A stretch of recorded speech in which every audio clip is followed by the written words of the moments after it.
Solène Niederkorn vous propose FinScale, un éclairage sur l'innovation dans le monde de la finance, de la banque et de l'assurance.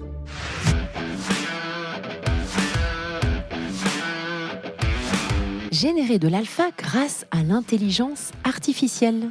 Béatrice Guèze, CEO et cofondatrice d'AI for Alpha.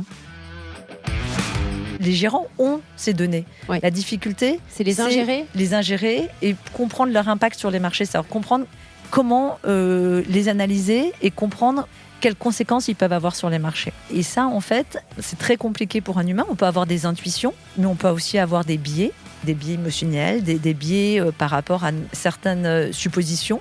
Ça engendre un manque de rationalisation des gérants et la difficulté qu'ils ont de pouvoir justement avoir une approche systématique et sur laquelle ils puissent avoir confiance. Après 20 ans en banque d'investissement, Béatrice nous explique pourquoi elle a décidé de se lancer dans l'entrepreneuriat. La start-up qu'elle a cofondée développe des solutions d'intelligence artificielle adaptées au monde de la finance pour aider les gérants de fonds à mieux prendre leurs décisions. Exploitée dans beaucoup d'industries, vous comprendrez que l'IA est particulièrement complexe à déployer en finance et notamment à cause de ses données. Nous revenons sur les problématiques majeures auxquelles sont confrontés les gérants, qu'il s'agisse de gestion d'actifs qualitative ou quantitative. Souffrant d'une orgie de données, les gérants sont parfois totalement aveugles dans l'analyse granulaire de leurs performances et peinent à prendre des décisions en connaissance de cause. Pour comprendre le décoding de performance, nous prenons le cas d'un fonds avec un biais de croissance. Nous revenons sur la manière dont l'apprentissage par renforcement fonctionne par rapport à d'autres méthodes plus connues comme le supervisé et le non supervisé. Nous terminons sur les partenariats d'AI for Alpha avec des gérants comme Lombardi Investment Managers et Société Générale. C'est un épisode un peu plus technique que d'habitude qui réjouira, je pense, les gérants de fonds et de patrimoine. Bonne écoute à tous! Bonjour à tous, bonjour Béatrice. Bonjour. Ravie de t'accueillir sur FinScale pour parler de AI for Alpha. Est-ce que tu pourrais, s'il te plaît, te présenter à nos auditeurs ? Je suis Béatrice Guèze, donc cofondatrice et CEO d'AI for Alpha. Donc AI for Alpha, nous développons différentes techniques d'intelligence artificielle pour aider les professionnels de la finance dans leurs décisions d'investissement. D'accord.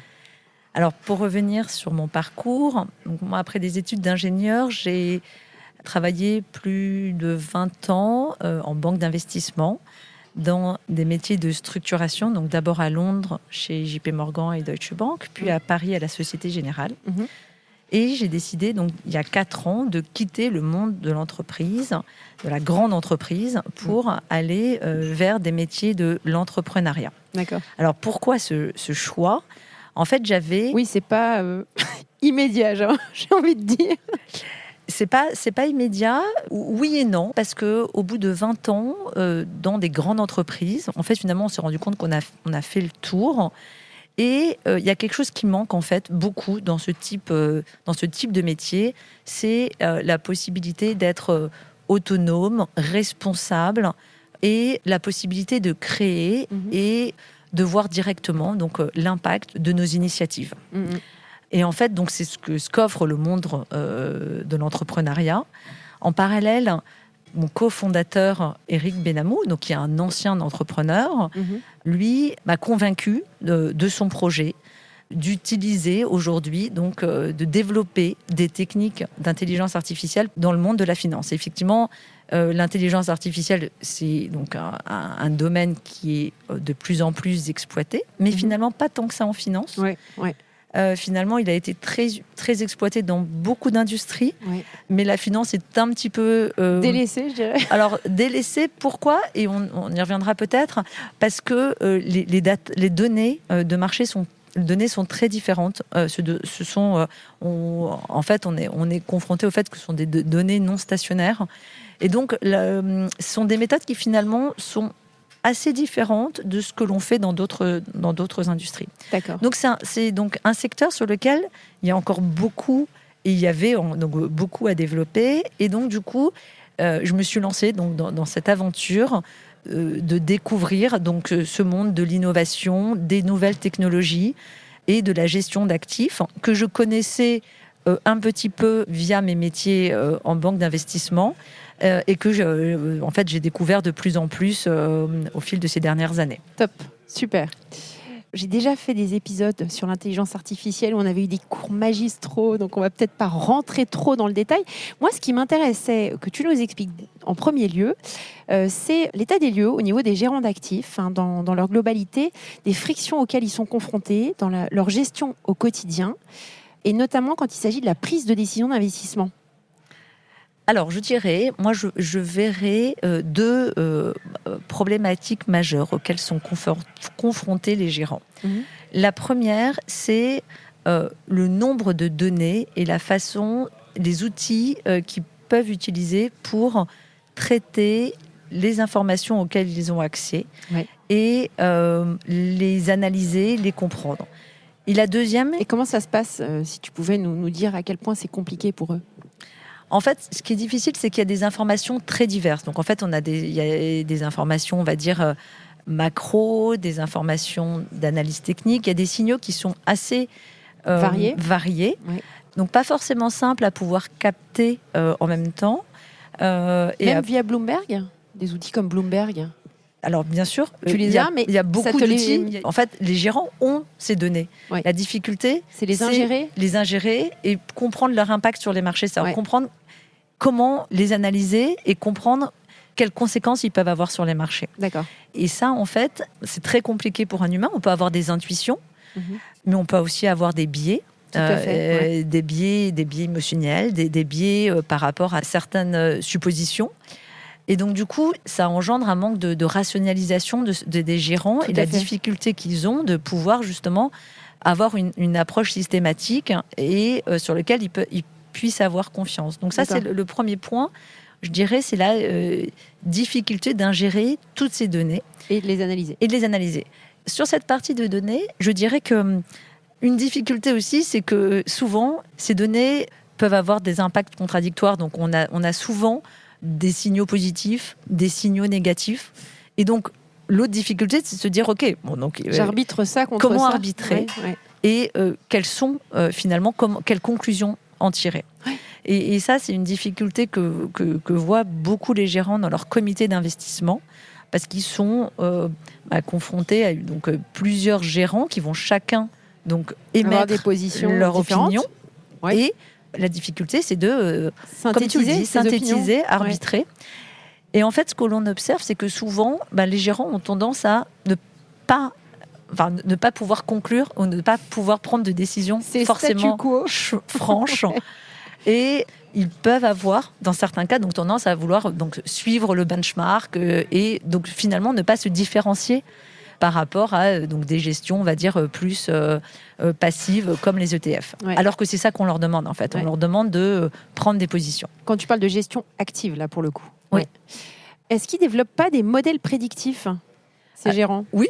Bien sûr. Alors, en fait, il y a deux types de gérants. Comme tu le sais, il y a des gérants qui sont plus qualitatifs, basés sur des sentiments de marché et des analyses fondamentales. Et il y a de plus en plus des gérants quantitatifs qui développent leur propre modèle. Mais même ces gérants quantitatifs ont besoin d'autres outils. En fait, ils ont besoin d'outils un peu complémentaires. D'accord. Mais oui, bien sûr. Et ils les développent en général en interne ou c'est des solutions qui sont externalisées? Les deux. D'accord.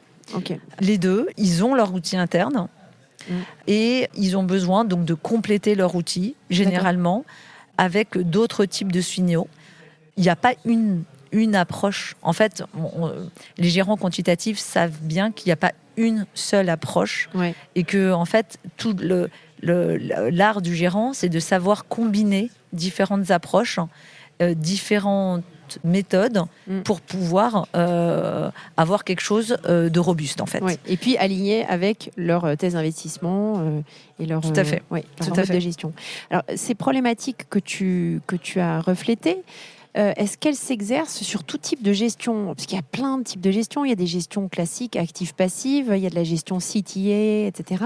Est-ce que tu pourrais nous expliquer, suivant le type de gestion, si ces problématiques de prise de décision d'investissement sont forcément les mêmes et dans une même mesure?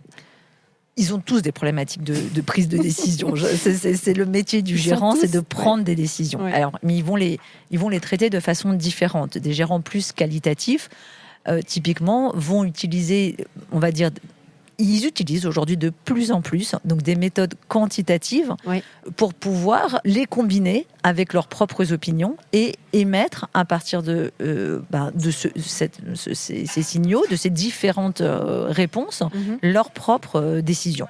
D'accord. Et les gérants quantitatifs, eux, vont s'appuyer sur un modèle qui vont enrichir avec différents inputs, différentes approches, mais ils vont avoir donc un modèle, on va dire, systématique, qui va traiter de façon automatique en fonction de leur modèle, sans biais émotionnel. En fait, la grosse différence entre le gérant qualitatif et le gérant quantitatif, lui, veut sortir du biais émotionnel et se reposer sur la qualité de son modèle qu'il va enrichir au gré des différents inputs et de leurs convictions. Parfait. Est-ce que ça a à voir, ce que vous mettez en place, avec de l'allocation de portefeuille résiliente ou pas ? Alors, une grande partie de notre offre est de l'allocation de portefeuille. C'est comme ça que AI4Alpha a été créé. Oui. Et alors, quand tu parles d'allocation résiliente, oui, l'objectif du gérant, c'est de pouvoir fournir à son investisseur une allocation résiliente. Alors, qu'est-ce que tu entends par résilient ? Enfin, qu'est-ce qu'on peut entendre par résilient ? C'est la possibilité de permettre à son investisseur de profiter de l'upside du marché, donc d'avoir l'impact de la hausse, mais en limitant le risque de downside et donc le risque de perte, en fait. Et donc de savoir couper au bon moment, en fait, réduire l'activité, réduire l'allocation, l'investissement dans les marchés, on va dire surtout actions, au bon moment. Ouais. Et c'est vraiment, c'est ce qui fait la différence entre les perfs de différents gérants, en fait. C'est de savoir détecter les bons moments pour de changement de régime et réduire leur exposition en cas de crise, en fait. Ouais, tout à fait. Donc ça, c'est les frictions qui s'exercent, on a bien compris, sur les différents types de gestion, enfin de gérants en tout cas. Est-ce que tu pourrais nous détailler maintenant la façon dont vous y êtes pris pour identifier plus précisément ces pain points et pour construire en fait le tout premier produit que vous avez construit pour Oma Capital ? Oui, c'est très intéressant de voir comment est-ce qu'on est passé, parce que quand on a commencé donc il y a 4 ans, on n'était pas tout de suite rentré dans l'objectif de créer AI4Alpha. Alors comment historiquement on a décidé donc de développer ces outils d'aide à la décision. En fait, début 2020, on s'est rapproché donc de plusieurs gérants, plusieurs futurs partenaires, qui étaient intéressés de voir comment ce qu'on avait développé comme outil d'intelligence artificielle pouvait complémenter leurs outils quantitatifs. Donc effectivement, Oma Capital était un de ses premiers partenaires. Alors Oma Capital est une société de gestion qui gère à peu près 1 milliard, avec une approche très quantitative, donc une équipe de gérants assez pointus. Et on a commencé par une mission où on a utilisé notre technologie d'apprentissage par renforcement sur une problématique d'allocation d'actifs sur leurs différentes stratégies. Et en fait, ce qui était très intéressant, c'est les résultats qu'on obtenait, qui étaient très intuitifs pour le gérant par rapport donc aux données de marché, parce que toute la difficulté, on en reviendra un peu plus tard, c'est de savoir donc quelles sont les données de marché. En fait, l'intelligence artificielle, on va dire, c'est un bien grand mot, mais si on ne donne pas les informations pertinentes au modèle, il va pas donner de résultats pertinents. Et en fait, dans notre analyse et dans notre mission, donc on avait testé l'outil sur de nombreuses données de marché, et celles qui ressortaient comme étant prédictives étaient très intuitive aux yeux du gérant. Et c'est en fait comme ça que le gérant a été convaincu que l'approche était pertinente et intéressante. Donc du coup, suite à on va dire ce premier POC, entre guillemets, cette première mission de conseil, le gérant a décidé donc de développer une stratégie sur notre technologie qui leur permettait d'allouer leur exposition au marché actions en fonction de la prédiction de régime de marché.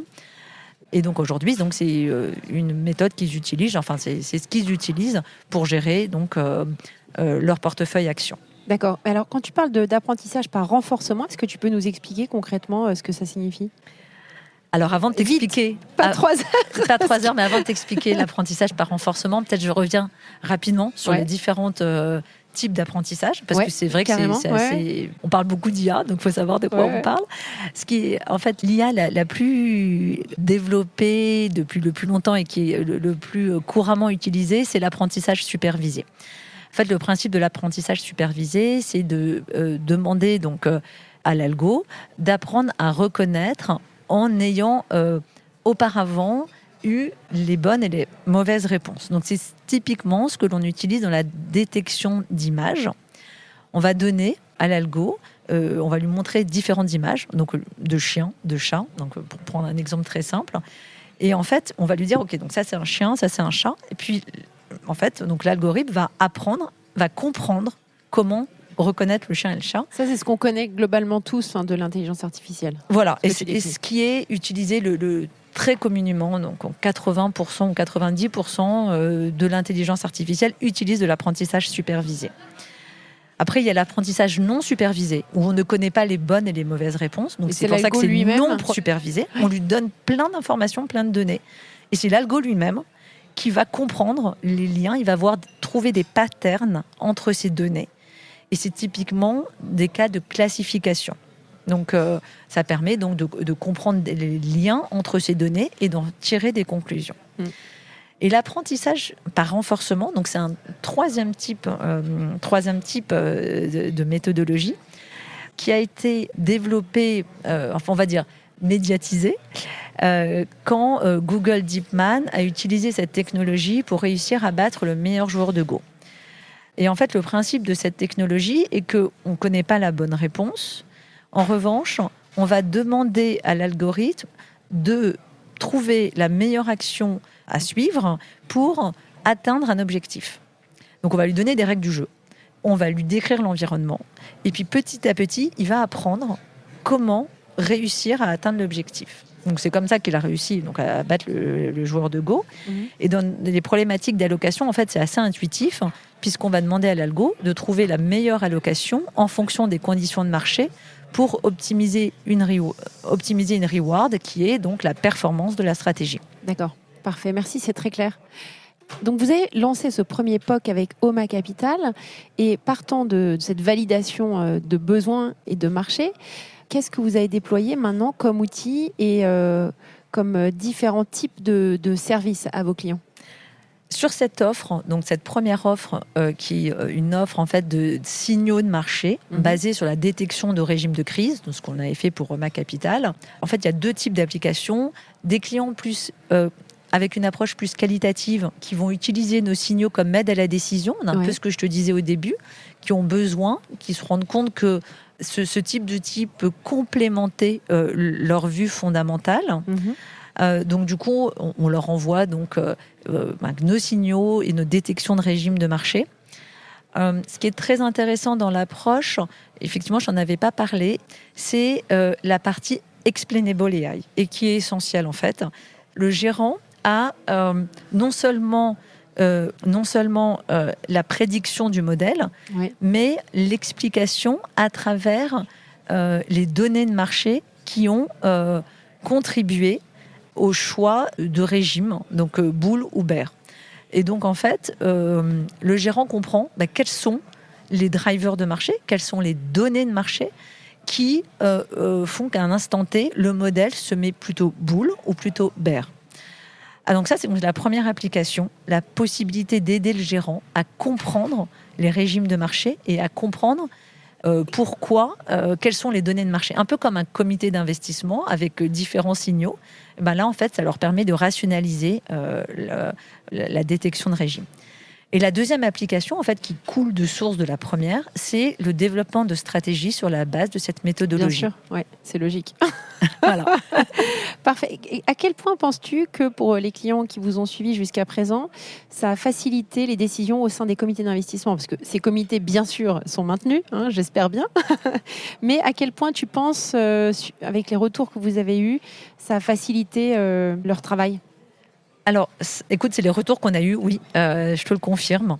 Par exemple, donc, un de nos clients qui s'occupe donc de l'allocation sur son portefeuille d'assurance vie a donc quotidiennement besoin de comprendre est-ce qu'il doit être plutôt risk-on ou risk-off, parce que c'est en fait est-ce qu'il est plutôt en actif risqué ou est-ce qu'il va aller plutôt vers des actifs moins risqués, typiquement des contrats en euros. Et alors, donc il y a deux choses, et c'est vraiment le retour qu'il nous avait fait. La première, tout début 2021, on était donc à des hauts de marché.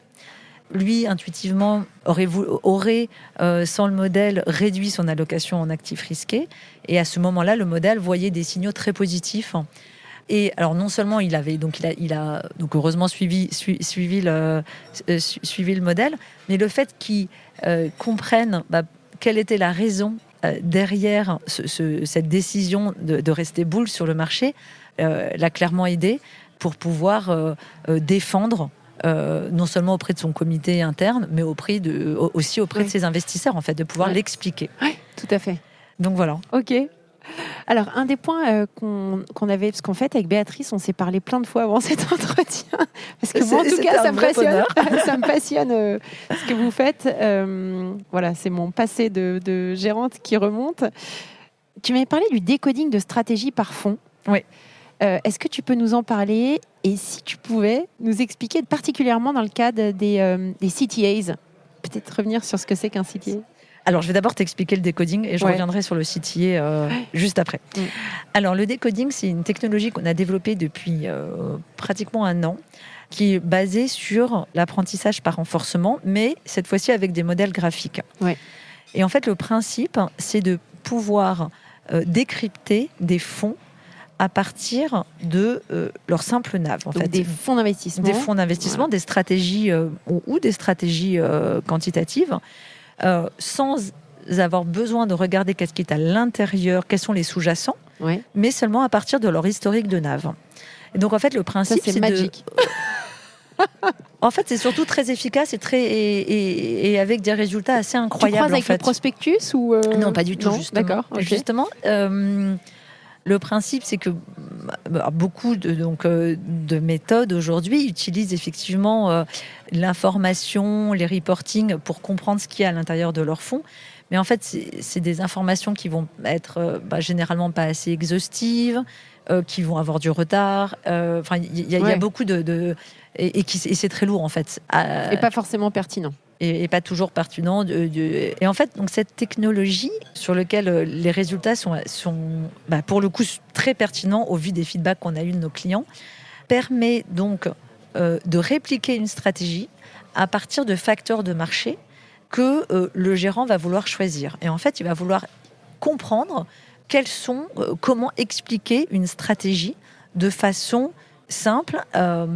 Alors, le premier type d'application de cette méthodologie, c'est la possibilité donc pour un gérant de comprendre quels sont les facteurs qui expliquent une stratégie en termes de risque de marché, en termes de biais factoriels et en termes de risque macro. Ça lui sert pourquoi ? Pourquoi est-ce que c'est pertinent pour lui ? C'est pour analyser sa propre stratégie ou pour faire du reverse engineering des voisins ? Écoute, vraiment les deux. On a eu donc le cas d'un responsable de risque sur lequel, en fait, son analyse l'a aidé à comprendre la performance de ses fonds. Donc, en fait, c'était fin janvier. Fin janvier, je ne sais pas si tu te souviens, mais les marchés avaient beaucoup dévissé. Avec surtout un retournement entre les facteurs value et les facteurs de croissance.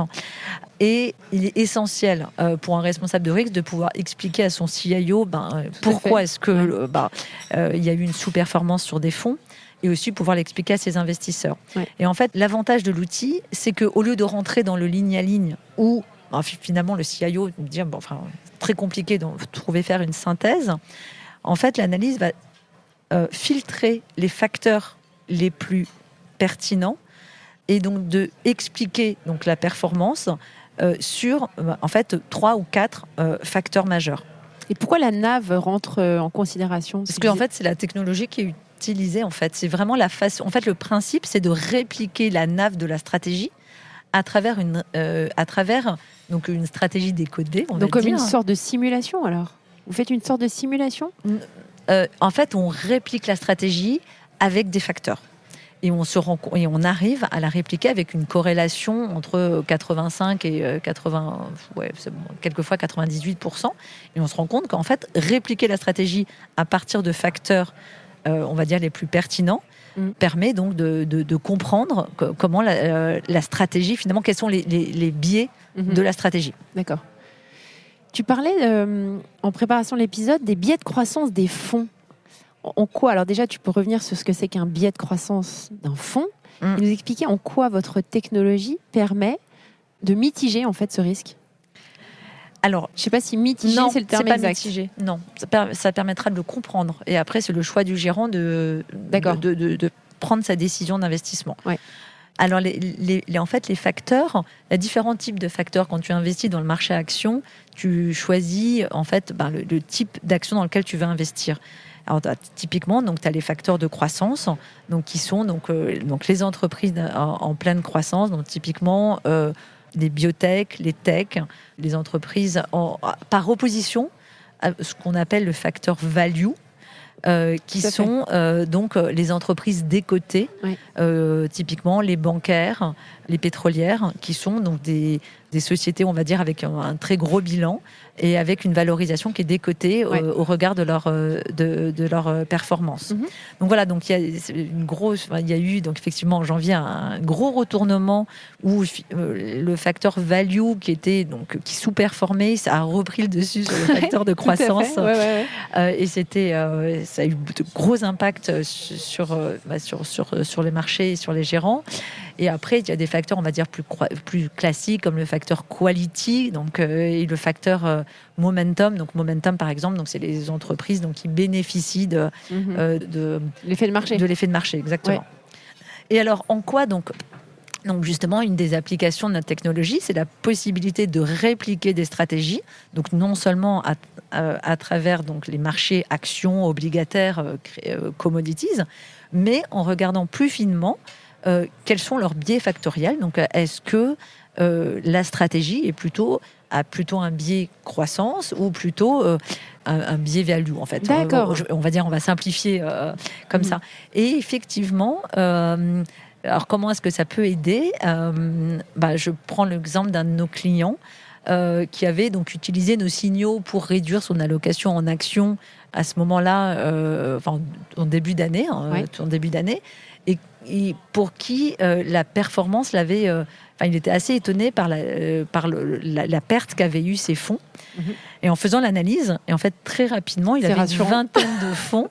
On s'est rendu compte qu'en fait, dans son portefeuille, il y avait trop de growth. Il y avait trop de growth. Il y avait 4 fonds sur 20 qui avaient un très très fort biais de croissance, et qu'au final son portefeuille était assez biaisé en fait, et c'était pas quelque chose de simple à première qu'il avait tout à fait pas vu. Exactement. Parfait. Alors on va peut-être rentrer, puisqu'on n'a plus beaucoup de temps, sur la typologie des clients qui s'intéressent à vos produits, et si tu pouvais nous parler des partenariats que vous avez faits. Alors il y en a un bien sûr qui me parle beaucoup, puisque c'est Lombard Odier, Investment Manager.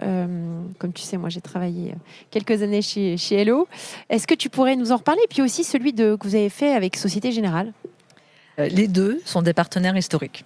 Lombard Odier, donc en fait le responsable de la recherche, Serge Tabechnik, s'intéresse donc à un profil donc responsable de la recherche quantitative, donc s'intéresse énormément aux nouvelles technologies.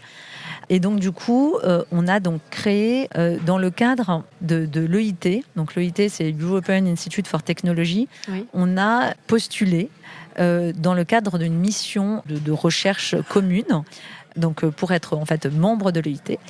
Et dans ce cadre-là, on a donc créé ce partenariat où l'objectif était donc pour Lombard de tester notre technologie, donc d'allocation à travers l'apprentissage par renforcement sur son propre portefeuille et ses propres méthodologies. Donc en fait, donc les équipes de recherche ont redéveloppé en fait leur modèle sur la base de notre techno. D'accord. Et donc en fait aujourd'hui, donc c'était dans le cadre de l'Europe où on avait été, on avait été primé dans le cadre de ce partenariat. Et donc aujourd'hui, c'est un de nos acteurs avec qui on est très proche, où en fait, il fait appel à nous pour développer et pour utiliser l'IA en interne. Ouais. Et ensuite, Société Générale. En fait, Société Générale, on avait commencé à discuter avec eux début 2020, en même temps qu'OMA, en fait. Ça a été finalement... alors, c'est plus long avec des grands groupes, forcément. Ah bon Mais le gros avantage, c'est que donc, leur équipe de recherche quantitative n'avait pas la borne passante pour développer des outils d'intelligence artificielle. Et donc, du coup, ils ont testé. Donc, après, en fait, ils ont fait une due diligence assez poussée sur notre techno. Donc, ils ont eu accès à notre modèle. Et en fait, donc, ils ont validé l'approche. Et donc, ça a donné, donc, suite à plusieurs sujets de collaboration, dont la création d'un indice où on a appliqué notre technologie sur des stratégies multi-assets, donc pas seulement actions, mais aussi avec donc, un portefeuille avec actions commodities donc, et obligataires.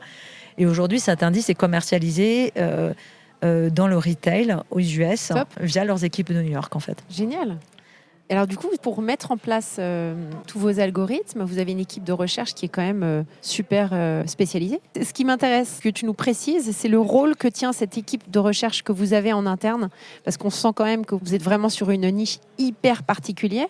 Quel est le genre de profil qu'on retrouve dans cette équipe ? Alors dans l'équipe, en fait, il y a, le gros avantage que je trouve, moi, c'est que dans l'équipe, on a à la fois des profils très quant et très pointu en IA. Donc Eric Benamou, qui est le cofondateur, donc rapidement son profil, donc il a été ancien responsable quant dans des banques. Ensuite, il a créé donc une fintech en pricing de produits dérivés. Et depuis 5 ans, quand il a revendu sa fintech au groupe Reuters, il s'est concentré sur donc, toute cette technologie IA. Il est aujourd'hui d'ailleurs professeur en master en apprentissage par renforcement. Donc il y a un profil donc très très pointu en IA et par ailleurs on a des profils qui sont des spécialistes de métier comme Jean-Jacques Ouana qui était ancien CIO de Oma Capital en fait et qui nous a rejoint il y a 1 an. D'accord. Il était il a été convaincu par le fait que l'IA permettait donc était vraiment impactante en fait et qu'il y avait énormément d'outils à développer à travers cette technologie. Mais le gros avantage, c'est que en tant qu'ancien CIO, il comprend les problématiques des gérants, les besoins des gérants et les données à utiliser dans nos modèles. Comme je te le disais initialement, l'intelligence artificielle, si on ne peut pas l'appliquer sans avoir une expertise et une connaissance métier. Oui, tout à fait.